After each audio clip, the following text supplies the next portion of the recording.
Okay, here's a quick orientation of the property. So you come in this way, off to the left here. This is where the pool house is. I'll give you an outside orientation, then I'll show you how this thing's going to work. So here's the main house. There's the pool, and the pool house there.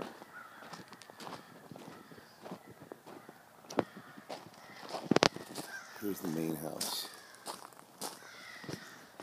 So I don't know how well you can see it because it's a little foggy, but this is coming to the river side of the house.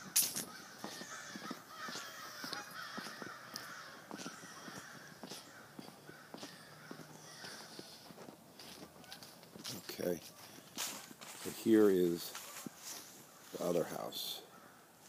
So you can kind of see the orientation from here of the main house here and the pool house. So the idea is to somehow, I'm thinking well, let me show you the dock first. So here's the orientation from the main house to the dock. So the idea is to get a camera on the dock and on this yard right here. So what I'm thinking is that somehow we put a camera somewhere up there, maybe on this corner right there, or maybe on the corner up there, or maybe up on the chimney somewhere, that can basically, from the main house, pan down and I could see the boat, and maybe I could scan and just see what's going on in the yard here. Maybe it's one camera, maybe it's two, but the most important shot is the boat and the dock. Okay? Then I want to be able to see the pool and the pool house. So there's a couple of ideas. One of them would be to mount a camera on the main house up there somewhere. So now you could have all the wires going inside the main house. Then if you could basically have the camera facing down at the pool here, you could see everything that's going on. You could see the garage or the driveway and the pool house. So that's one idea, and that might solve the problem by just putting everything again up on the main house here, up top. The other possibility is to have the camera mounted somewhere on this house up top, because the only thing that will be a problem if we mount the camera back up there at this angle is we wouldn't be able to see back here. This is the area where the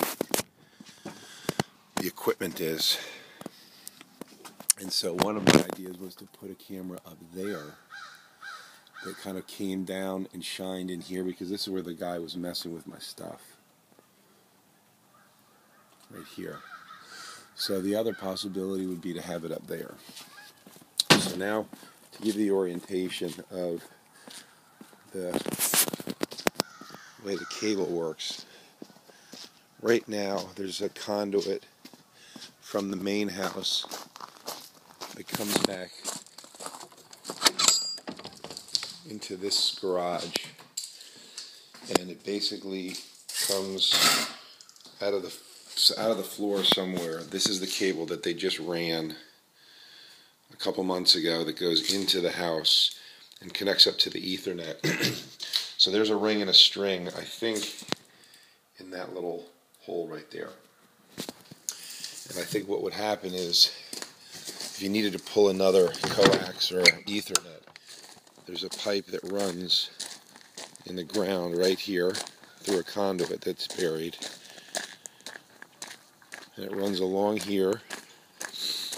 I'd say it's maybe about 100 feet, maybe less. And it runs back over under here, and then it goes into this closet here. And in this closet is where this orange cable right here comes in from the street and then that orange cable goes in and then splits out and goes to the other house. Actually, no, I'm wrong. The wires go from the basement. There's a access point to the basement through that thing right there. But in any case, you could easily get under the house and run another cable to the pool house. So that's